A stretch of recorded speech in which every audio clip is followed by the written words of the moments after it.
Wow, what a game. Didn't expect anything less. Just gotta give a nod and tip of the cap to Coach Lanning, Bo Nix, the entire Oregon football team. They've had an amazing year, and we've had 2 battles with them that just, as you know, went down to the wire, and we knew it would be that.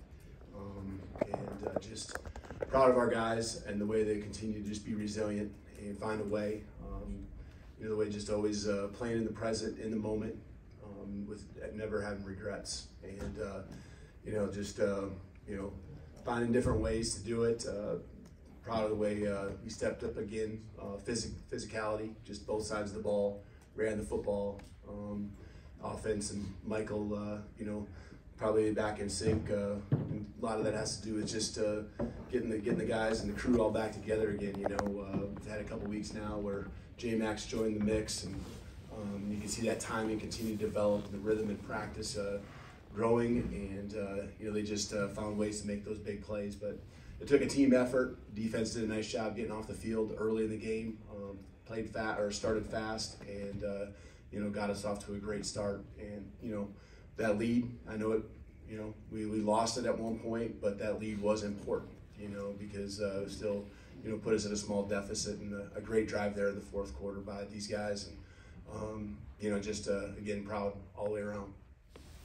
We'll start with questions on the right. Now Michael Penix has joined us as well. We'll start here with Ari on the right. Coach Ari Walshman, Athletic, congratulations. The thing I've noticed about this team the last few weeks is you've had some critical 3rd and 4th down moments late in games where other teams may have ran it, played it conservative, worked clock, punted, try to play it that way. But in each of those games, you put the ball in Michael's hands and Millen's hands and Odunze's hands. In those moments, what is it about your temperament as a coach and this team where there seems to be this no hesitation, mentality of like, we're going to put the ball in our best players' hands regardless of whether or not this is what the book might say, and yeah. Not only that, you got it done each and every time the last month. Yeah. It isn't even playing the percentages. You let your best players win football games for you, and it's exactly that. I think you said it all. When you got 9 right here, giving him the chance to touch the football and make plays. He's been through it all. He's got all these experiences to draw upon, and knows when to take the risk, when not to, how to put the team on his back and just keep moving. And he's the guy we're gonna let pull the trigger when we feel like we got a call. Put all our trust and belief in him. Other great players around him, of course, that are going to come through for him as well. Rome and even JP and J-Mac had big games tonight. So just want to give these guys a chance to go win a football game. Not play scared, not play just to try to be close. Play to win. Back left here. Ralph Emerson, Pac-12 Apostles. 2 quick questions for you. One, the slants that they kept going to it. Was that just something that you practiced, were able to improve on? It looked like they thought they could beat you in those one-on-one situations, and you were able to jump on those slants and put them in 3rd and long situations. And the other one is, this has never been done before. Pac-12's over, and it ended with an undefeated team. It's never happened. I know you're newish to it, but the significance is huge for anybody who's covered this conference over time. What does it mean to you to finish by doing something that's never been done before? Yeah, I think first of all, with our coverage on some of their routes, they're going to what they're looking at film, and it's also what they do. And so some RPOs and things like that where they're trying to move defenders and get a guy isolated. But our guys just did a great job of film prep, on a short week, and really proud of the way they just got bodies on bodies. Played physical, but didn't get pass interferences and things like that over the middle. Really proud of the way we just continued to respond, and they made a play. They got a 4th down, they hit the slant, but we lined up and kept playing. It means so much. Your second question with the 13-0. I mean, it's hard to do. It's hard to go 12-0 and then have to beat a really good football team a second time in 1 year. That's just a tip of the cap to our guys, and just how they didn't worry about the last game, didn't worry about who was supposed to win or anything like that. Just focused on us. It's always been about us. We believe that we have what it takes, and if we just play in the present and control what we control, that's what happens. Is what you see out there today. On the right. Steve Futterman here. Congratulations on the win. I know you weren't thinking about this during the week, but this game did have a symbolic aspect to it, being the last Pac-12 game. Just your thoughts on being involved in the last game in this conference, your thoughts about the conference in general, maybe some nostalgic moments for you. I think probably two things. Just the historic, just tradition of what this conference has done. The great teams, throughout all the years. We've had many of them at UW, and historic moments there, and conference championships, national championships, and so, it is sad to see it happen and that be the last football game there. But I think the other part is just understanding how strong the conference was this year. There were 8 teams at one point, I believe, that were ranked in the top 25, and we played the best ones. We played one of them twice, and I don't think there's anyone else in the country that's gone through what we went through. And we did it not just at the beginning of the year and it was spread out. We did it at the end of the year, and we won 4 games against 4 top teams here in November and now in December. And that's tough to do. We did it at home. We did it on the road. We did it in wind. We did it in rain. This team, can do it because we have all those different pieces. We got a defense that will take advantage of opportunity, and we have an offense. You get in a fast track like we had tonight, you see how explosive they can be. We can do it in the air and we can do it on the ground. But we did, and going back to the Pac-12, we did it against one of the best years ever the Pac-12 has had when it comes to the depth of the league. Could we have Michael comment on the end of the Pac-12? Say it again? Could you comment also on the symbolism being part of this last Pac-12 game?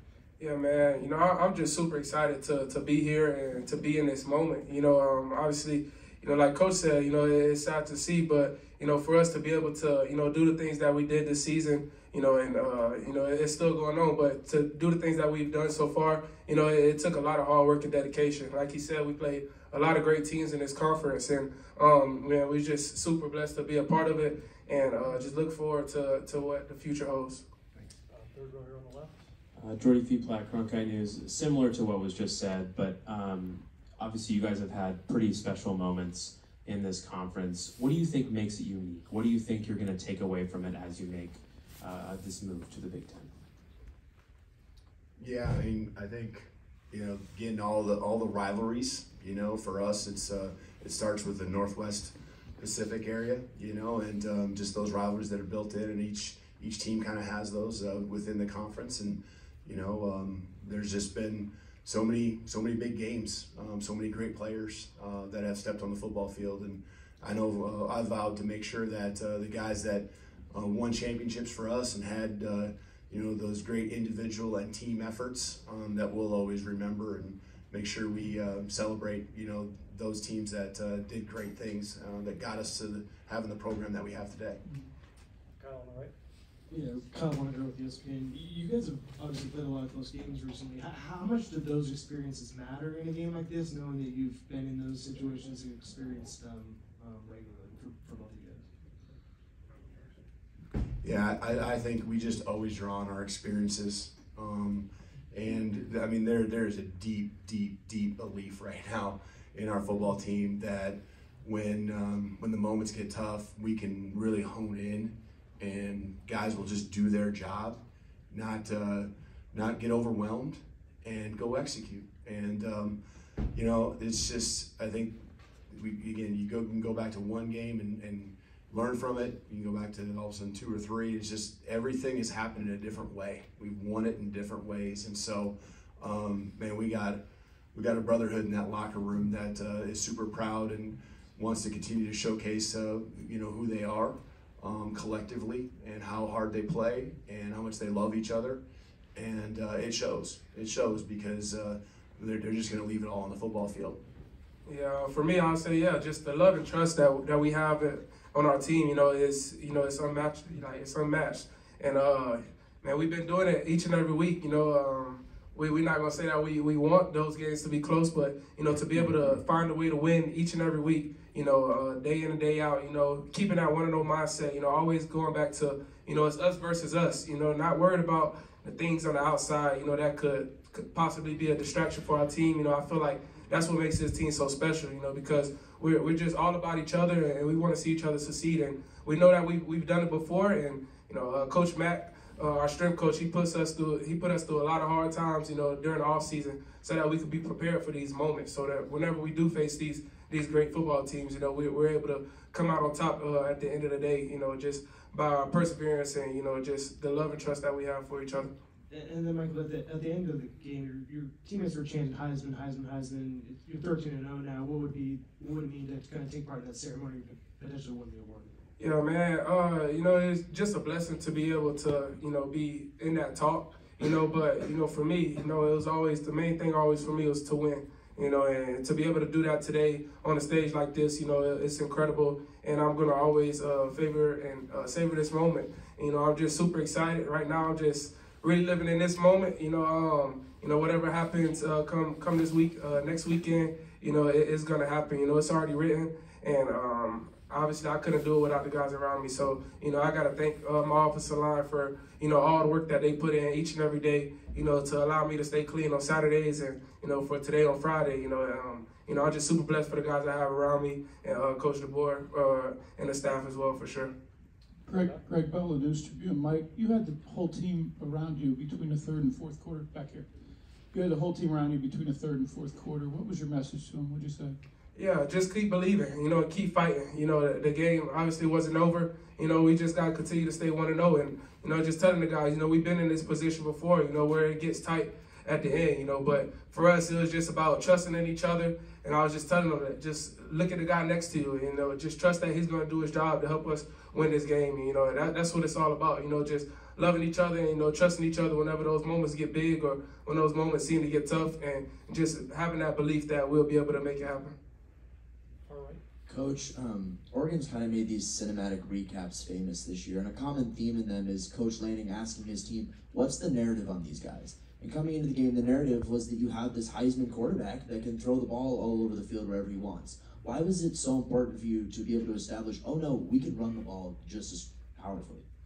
Yeah, I think that's been a work in progress the second half of the season. And DJ, along with the offensive line, it's important for us to, if we want to win a championship, Pac-12 championship, national championship, for us to have that balance, the ability to be balanced. If a team has taken Michael and the receiving core away, being able to, move the chains and get those hard yards, we're going to be critical. And we've just kept working at it and just continue to plug away. And that's, that was a big deal. That was a big part of the game, especially the way we finished it off there at the very end of the last drive. Last one here with Kim in the second round. Hey, Michael, your last touchdown, your pass to Quentin Moore. Was that the play call? Was that a check down? Was that something you saw? And also, I know you've had Jalen McMillan back for a couple weeks, but he was back tonight.